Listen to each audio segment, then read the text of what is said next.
তুমি চাইলে তো হবে না, এই বড় লোককে আমি করবো না। এই বুড়ি চুপ কর, ওর কথায় কিছু মনে করো না বাপ, ছেলে মানুষ তো। ওর কথাই কি মনে করবো, ও যা বলে বলুক, আমার বিটা হলে এই বড় কৃষ্ণ, তুই আমাকে বিয়ে করবি? বের বাড়ি থেকে, তাহলে ঘাট ধাক্কা দিয়ে বাড়ি। তুই সম্মানীয় ব্যক্তিকে ঘাট ধাক্কা দিয়ে বের করে দেবো বলছি, আজ আমি মেরেই ফেলবো।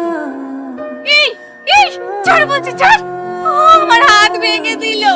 এই ছাড় বলছি, ছাড়। আর একবার যদি সামনের গায়ে হাত তোলেন না, তাহলে আমি আপনার হাত ভেঙে দেবো। সাহস তো মন্দ না, আমার মেয়েকে আমি মারবো, তাতে তোর কি? কারণ আমি সালমাকে ভালোবাসি। ওরে আমার ভালোবাসা, তোদের ভালোবাসা বুঝিনি, দুর্নাম ছাড়ার কিছু আপনি নেই। যেরকম ভাবছেন ওরকম ভালোবাসা আমাদের না।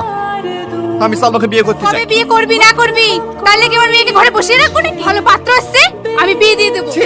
আপনি মানা নাই, বাপের বয়সী লোকের সাথে আপনার মেয়ের বিয়ে দিতে চান। আপনার নিজের মেয়ে হতো, তাহলে আপনি পারতেন এরকম করতে। এই তুই আমাকে জ্ঞান দিবি নি, এত যখন দরদ তখন আপদকে নিয়ে যা না। আপনার কাছে আপদ হতে পারে, আমার কাছে না।